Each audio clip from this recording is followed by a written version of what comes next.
재선이라는 거는 미국 주식의 엄청난 호재입니다. 올해는 미국장이 좋습니다. 한국을 합법적으로 대주주들이 소액주주를 등쳐먹을 수 있는 시장이고,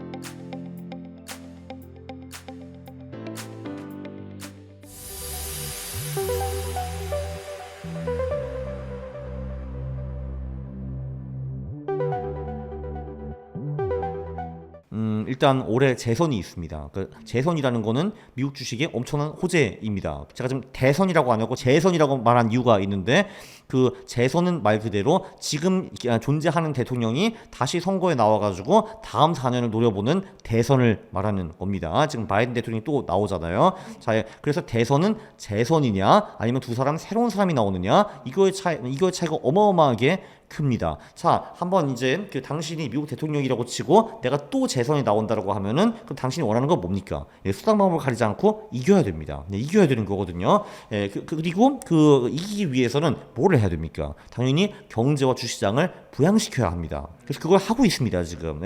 사실 대통령이라는 게 권한이 굉장히 세거든요. 이제 우리가 맨날 경기 부양이면은 뭐 이제 금리, 연준 이런 것만 생각하는데 그것만 할 수 있는 게 아닙니다. 대통령은 예를 들면 이제 해외 파트너를 조져가지고 알아서 강제로 공장을 세우게 만든다든지 뭐 이런 것도 할 수가 있고요. 이제 대외적으로 뭐 통화라든지 아니면은 재정 정책을 쓸 수도 있고, 아니면 국내 내에서도 재정 정책을 쓸 수가 있고, 규제를 완화시킬 수도 있고, 규제 완화를 약속할 수도 있고, 대통령 할 수 있는 게 굉장히 많습니다. 그걸로 이제 경기와 주시장을 부양할 수가 있고요. 그래서 이 대선 사이클이 사실 미국 주식 하는데 굉장히 훌륭한 사이클입니다. 기본적으로 대통령 1, 2년 차에는 대통령이 이제 뭔가 썩 그렇게 인기는 없지만 해야 되는 일을 많이 하고요. 그래서 보통 대통령 1, 2년 차에 주시장이 저조한 경우가 많고, 특히 2년 차가 약한 경우가 굉장히 많아요. 중간 선거 있는 그때.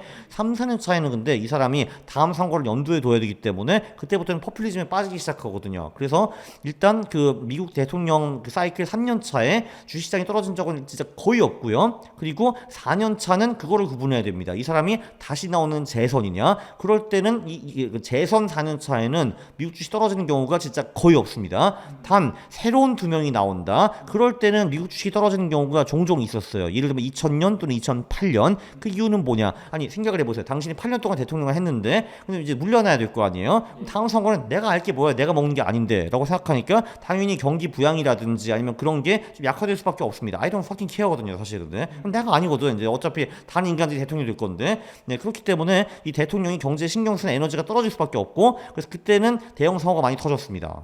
그리고 시장 입장에서도 지금 두 명의 새로운 후보가 가지고 대통령이 되겠다고 하고 있는데, 이 두 사람은 어떻게 보면 리스크 팩터잖아요. 시장이다 모르는 두 명의 캐릭터가 나오는 거 아니에요. 그래서 이때 주시장이 많이 빠졌어요, 실제로. 그러나 확실한 건 24년은 두 명의 새로운 인간이 나오지 않는다. 심지어 두 명의 올드맨들이 나오죠. 이미 대통령 두 번 해본 사람 두 명이 나오는 아주 이제 기이한 사건이 발생했기 때문에, 그래서 올해는 미국장이 좋습니다.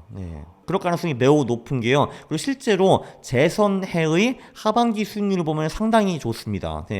좀 더 정확히 설명드리면은 그게 6월, 7월에 살짝 좀 부진하다가 그거를 프리-일렉션 피리오드라고 하거든요. 이제 한마디로 본격 선거전 들어가기 전에 그때를 말하는 건데, 근데 이제 한 7월 중순부터 그 선거까지 일단 한번 쫙 오르고요. 일렉션 피리오드, 정말 이제 본격적으로 선거전에 들어갈 때 오르고, 실제로 대통령 선거가 끝나고 연말까지도 또 한 번의 랠리가 있습니다. 그래서 결론, 재선이 있는 해는 주시장의 호재이다, 이렇게 보시면 돼요. 저는 올해 좋게 봅니다. 사실 근데 생각을 해보면은 그 미국 정부가 어디를 더 신경 많이 쓰겠습니까? 코인은 솔직히 코인러들의 세계이고, 그러니까 그 코인러들은 되게 웃기는 게 지들이 뭐 엄청 큰 줄 알거든요, 사실. 근데 별로 안 커, 사실. 그리고 이게 되게 웃기는 게 지금 이제 코인의 시가총액이 2조 달러가 넘어가거든요. 그리고 이제 코인도 진짜 많은데, 근데 한번 길거리 가가지고 사람들한테 솔라나가 뭐 하는 겁니까? 한번 물어보세요. 그 1000명 중에서 답변하는 사람 2명밖에 없을 겁니다, 아마. 실제 저도 잘 몰라요, 솔라나가 뭐 하는지. 왜냐면 걔네들은 맨날 되게 이제 하는 것도 없으면서 되게 복잡하게 설명을 좋아하잖아요, 블록체인 하는 애들이 보면은. 근데 저는 실체도 별로 없고, 사실. 그리고 이제 대중적으로 그 알려진 상품 서비스도 하나도 없잖아요, 사실 이 블록체인 쪽이. 그래서 코인 하는 사람들은 지들이 엄청 큰 거로만 착각을 하는데 사실 진짜 미물들이거든요. 중요한 건 이 주식, 채권 이쪽에 가 있죠, 사실 돈이. 지금은 사실 기관이 처음으로 참여한 해 만에 이러고 있는 거잖아요, 코인이. 근데 근데 도대체 미국 정부가 어디에 신경을 쓸까? 이제 그걸 한번 보셔야 됩니다. 물론 전반적으로 돈이 많이 풀리다 보면은 그 돈이 주식도 가고 코인도 가고 이제 이렇게 하는데, 근데 정치적인 면에서 그 미국 정부가 코인을 신경 쓰겠어요? 아니면 이쪽을 신경 쓰겠어요? 당연히 주식, 채권 뭐 이런 쪽을 신경 쓰게 되는 거죠. 당연히 경제 자체가 중요하니까요. 네. 그거는 뭐 당연히 하지 않겠습니까? 왜냐면 11월에 선거를 하기 때문에 한번 해야죠 그게. 네. 생각을 합니다. 네. 그 후에는 몰라요 저도. 이게 2022년을 겪으면서 특히 대한민국에서 연준이들이 많이 생겨서, 연준이들이라는 건 뭐냐 하면은 그 연준 의장이 한마디 하면 강아지처럼 헥헥 쳐다보는 사람들이 굉장히 많이 늘어났거든요. 근데 그거는 근데 그 22년 같은 경우는 그 제로 금리를 10몇 년 하다가 거기서 갑자기 금리를 0%에서 5%로 이제 올려버린 거잖아요. 이거는 경제에 엄청난 충격을 줄 수밖에 이제 없는 거죠. 사실 이러면은 가삼 금리가 2%라고 내가 한번 가정을 해볼게요. 내가 이제 1억을 빌렸어요. 1억을 빌렸어. 그러면은 가상 금리 2%면 난 이자를 200만 원 내고 있었잖아요. 이제 그 1년에. 근데 갑자기 금리가 5% 올라가 버리면은 그럼 내가 200만 원 내는 그 이자가 700만 원이 되는 거잖아요. 3.5배가 늘어나는 거거든요. 이거는 경제에 큰 영향을 미칠 수밖에 없어요. 자, 근데 지금은 쟤네들이 하는 소리가 지금 금리가 5.5%인데 이걸 지금 5.25로 가느냐, 뭐 5로 가느냐, 아니면 4.75이냐 이런 거거든요. 근데 이거는 상식적으로 봐도 이게 경제 주체들의 엄청나게 큰 영향을 미칠 수는 없어요. 이게 진짜 뭐, 왜냐면 1억 빌린 사람 입장에서 내가 이자를 25만 원 더 내네 말 내네 요 정도 차이잖아요 이게. 네, 그렇죠. 그러니까 이거는 임팩트가 그 22년에 급하게 올린 거보다 훨씬 더 적다라고 보시면 돼요. 다시 한번 상식적으로 봐가지고 내가 지금 1억을 빌린 사람이다. 금리가 5%면 내가 500만 원 이자를 내는 거고 5.25%면 525만 원 내는 거잖아요 이게. 그럼 25만 원 차이, 1년에 25만 원 차이거든요. 근데 그게 무슨 뭐 대단한 빅딜이냐 이거죠 사실. 방향은 어차피 다음 방향은 무조건 인하하거든요. 근데 인하를 지금 한 번 했네, 두 번 했네 이런 거 지금 논의하고 있는 거잖아요. 예. 아, 미국 주식이요? 아, 초장기적으로 보면은 당연히 오르는 자산입니다. 단 이런 자산이 10년, 15년 동안 안 오른 구간이 여러 번 나왔다 이런 거죠. 그러니까 최근 100년에 3번 나왔고 조만간 4번째가 한번 나올 거거든요. 네, 그래서 근데 이게 기본적으로 사람이 100년 살지는 않잖아요 기본적으로. 그래서 10년, 15년 안 오르면 사람이 미쳐 돌아버립니다. 네, 그래서 그런 구간이 분명히 나올 거기 때문에 미국 주식에 10년, 20년 정리식 투자하는 건 지금 상황으로는 상당히 위험하다라고 볼 수 있습니다. 네, 밸류에이션이 너무 높아요. 네. 닷컴 버블이 터진 후에 그 나스닥이 85% 하락했거든요. 2000년부터 2002년까지 2년 만에 스트레이트로. 네.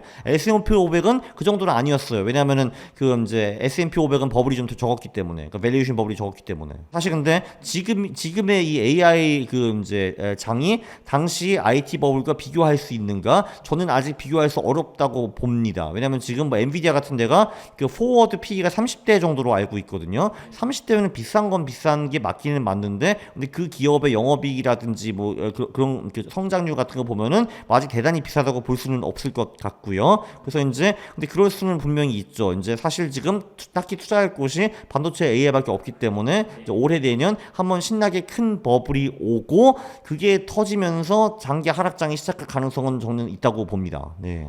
지금은 IT 버블과 비교할 수는 없다. 예, 그거는 비교가 불가능해요. 예. 그 당시에는 정말 순이익 매출도 없었던 그런 듣보잡 기업들이 진짜 뭐 밸류에이션이 몇백억 뭐 달러까지 올라가고 이런 경우가 굉장히 많았거든요. 지금은 그렇지는 않습니다. 저는 이제 엔비디아 같은 경우 버블은 지금에서 한 3배 정도 올랐을 때라고 좀 보고 있거든요. 네, 왜냐면 그러면은 퍼가 100이 되는 거잖아요. 근데 그럼 누가 봐도 좀 버블이거든요 이게. 그러니까 30대는 그냥 좀 비싼 정도다 이렇게 보는 건데, 근데 또 성장률을 보면 대단히 비싸다고 할 수도 없을 정도다. 이런 100이면은 근데 누가 봐도 비싸죠 지금.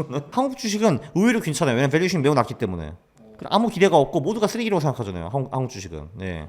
네, 그리고 저도 그렇게 생각해요, 심지어. 예, 그런데 그렇기 때문에 지금부터 10년 수익률은 괜찮을 거예요, 아마. 기본적으로, 그러니까 단기 투자라는 건 1, 2년 정도로 말하는 건데, 여기서 제일 중요한 거는 모멘텀이에요. 가격의 흐름이 중요한 건데, 10년 투자, 장기 투자를 하려면 밸류에이션이 제일 중요해요.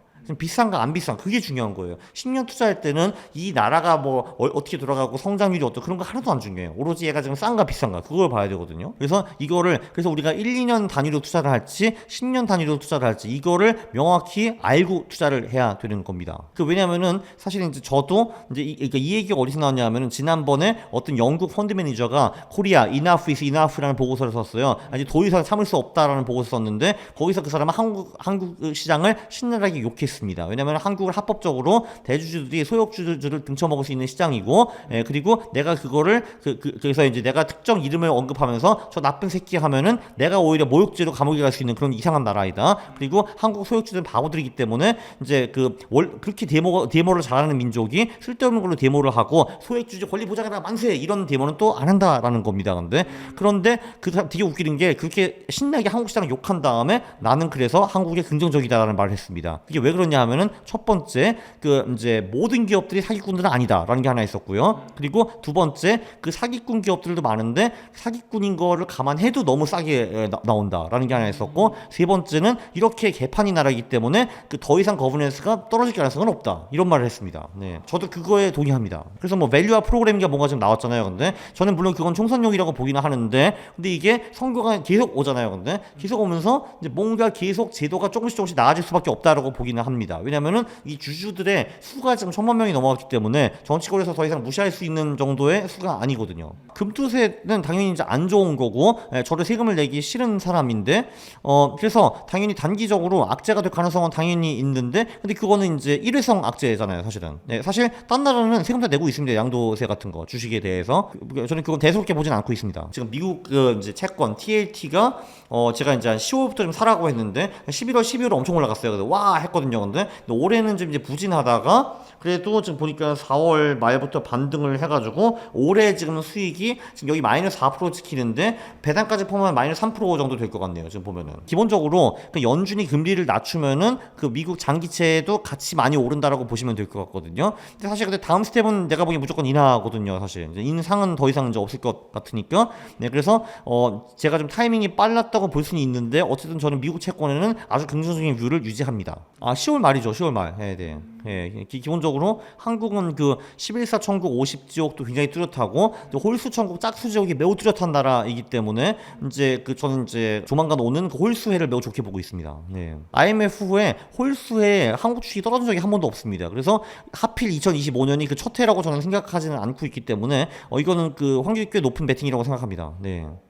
저 같은 경우는 이제 늘 보통 이제 소형주 퀀트 투자를 하는 사람이고요. 이제 네, 저는 주로 이제 성장 가치주, 최근 분기에 매출액, 영업이익, 순이익이 많이 올라가는데, 근데 동시에 아직은 퍼와 PB와 같은 밸류에이션 지표들이 낮은 그런 소형주들을 골라서 투자를 하고 있습니다. 네, 이번에도 똑같이 할 것 같아요. 네, 본인이 어떤 투자자인지 한번 좀 알아야 됩니다. 이제 본인이 실제로 매수 매도를 이제 규칙대로 따라할 수 있는 투자자인가, 네, 그런 분이라고 하시면은 121선 기준으로 매수 매도하는 것이 정신 건강에도 좋고 수익에도 꽤 좋을 거고요. 근데 그래 나는 인정을 하자, 나는 그거 절대 못할 사람이야 라고 인정을 하시면은 적립식 투자 또는 비트코인 존버가 좋고요. 단 물타기까지 좀 하지 마세요. 네, 그렇게 말씀드리고 싶습니다. 물타기는 위험합니다. 왜냐면은 물타기라 하면은 내 이론이 틀렸을 때 내 전재산이 날아갈 가능성이 생깁니다. 그건 진짜 위험해요. 물타기 더 나쁜 게 하나 있네요. 레버리지 껴서 물타기, 그거는 진짜 한강 가야 돼요. 그건 진짜 위험합니다. 그냥 물타기만 하면은 그냥 내가 가진 돈만 날리면 끝나는 건데, 근데 이제 레버리지 플러스 물타기는 진짜 이제 가족, 친구, 그리고 이제 모든 내 나머지 자산까지 다 날릴 수 있기 때문에 그건 제발 하지 마세요. 네. 아무리 내가 맞다고 생각해도 비트코인 갈 수밖에 없어 생각해도 그래도 하지 마세요. 틀릴 수 있습니다.